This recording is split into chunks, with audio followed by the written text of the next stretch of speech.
Hello दोस्तों मैंने अभी अभी डिज्नी प्लस हॉटस्टार पे याक्षिणी नाम का नया शो हिंदी में देख कर कंप्लीट किया है। शो में टोटल 6 एपिसोड है, 35 मिनट के आसपास की लेंथ है प्रत्येक एपिसोड की। सीधा आते हैं स्टोरी पर। तो यहाँ पर चीज़ें यूं हैं कि एक अलौकिक प्राणी है, एक महिला है जो किसी और दुनिया की है, पृथ्वी पर वो है क्योंकि उसको शाप दिया गया है, वो अपनी दुनिया में वापस नहीं जा सकती है। उस शाप को ख़त्म करने के लिए, तोड़ने के लिए उसको कुछ करना पड़ेगा एंड उसकी वजह से वो एक इंसान, एक आम आदमी के करीब आती है, उसके साथ एक रोमांटिक रिलेशनशिप में आती है।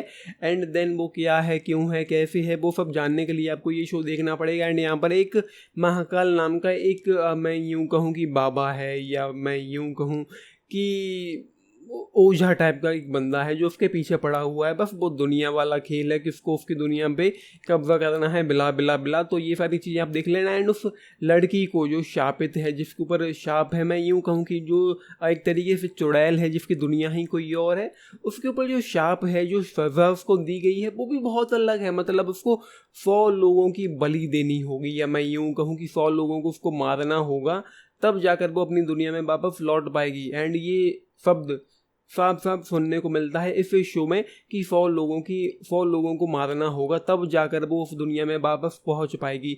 एक फिल्म आई थी, हमने बहुत पहले देखी हुई है, दशकों पहले। मूवी का नाम था नगीना। उसमें हमको श्रीदेवी और ऋषि कपूर देखने को मिले थे। इस शो को देखते वक्त मुझे बस अचानक से उस मूवी की याद आ गई, क्योंकि चीज़ें कुछ सिमिलर हैं।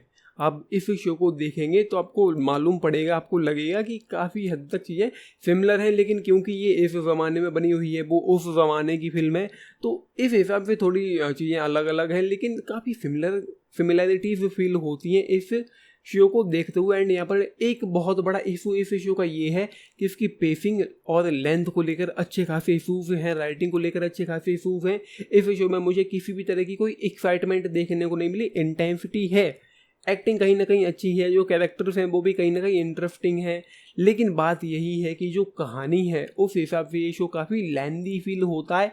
इसको एक मूवी के तौर पर रिलीज़ किया जाना चाहिए था, मतलब 2 घंटे की फिल्म, 1.5 घंटे की फिल्म के तौर पर ये तो उन्होंने करीब 3 घंटे से ज़्यादा का शो बनाकर रिलीज़ किया है, जिसका अभी तक यही पता नहीं है कि ख़त्म हुआ भी है कि नहीं हुआ है। मतलब एंडिंग को लेकर मैं सेटिस्फाई नहीं हूँ कि ये कंक्लूड हो गया कि नहीं हो गया।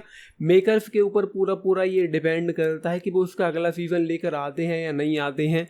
ये सारी चीज़ें हैं। फोर्थ एपिसोड का जो एंड था, जहाँ पर जो एक्शन वगैरह हो रहा था एंड में, उसको देखकर मुझे मतलब SRK की रावण मूवी की याद आ गई। मतलब जहाँ एक रावण है, एक साइड से लड़ रहा है, दूसरी साइड से जीवन लड़ रहा है, एक रेड है एक ब्लू है। मतलब रावण और जीवन को जो अलग अलग कर रहा था, जैसे वो तो उनकी पावर थी, लेकिन रेड और ब्लू कलर का भी एक कॉम्बिनेशन था उस मूवी में। वही कॉम्बिनेशन यहाँ पर भी देखने को मिलता है। एंड अगेन एक चीज़ और थी जिसको देखकर मुझे अचानक से फिर वो मूवी थी, क्या नाम है, शोले की याद आ गई। जब तक तुम्हारे पैर चलेंगे तब तक ये तुम्हें कुछ नहीं करेंगे, तो वो बंदी को ज़बरदस्ती नाचना पड़ता है। एंड उसके अलावा इस शो में VFX जो है वो ओके टाइप के है। मतलब देख कर लगता है कि VFX ही है, उतना अच्छा, उतना रियलिस्टिक नहीं लगता है।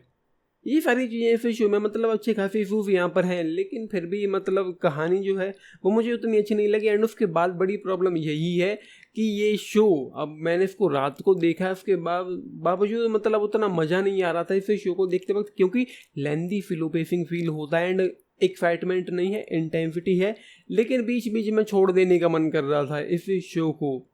तो ये है, पेसिंग को लेकर अच्छे खासे इशूज़ यहाँ पर है, राइटिंग को लेकर इशूज़ हैं, स्क्रीन प्ले को लेकर इशूज़ हैं।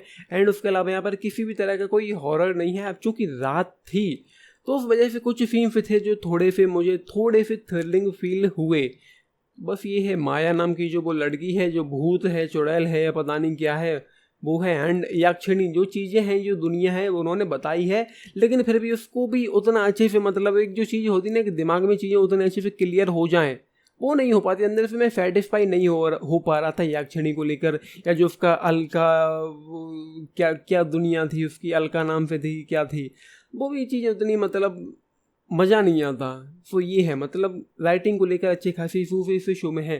फिर 2.5 स्टार आउट ऑफ 5 इस शो के लिए शो में कुछ किसिंग सीन्स यहाँ पर है, एंड जो बंदों को वो मारती है वहाँ पर वो होकअप कर रही होती है उन लोगों के साथ, तब वो तो मारती है उनको, मतलब 100 लोगों को मारना है एंड होकअप करना है, एंड जो 100वां बंदा होगा वो वर्जिन होना चाहिए उसके साथ होकअप करने के बाद। क्या था ये कहानी।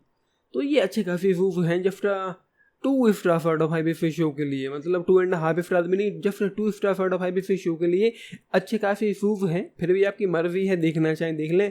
मुझे तो कुछ उतना मज़ा नहीं आया जितना मैंने सोचा था। एक्टिंग वगैरह लगभग काफ़ी अच्छी है, जो देविका है उनका काम काफ़ी अच्छा है, या फिर अजय हैं उनका काम काफ़ी अच्छा है, या फिर जो कृष्णा को जिसने प्ले किया है, पर परफॉर्मेंसेस लगभग सभी की अच्छी हैं।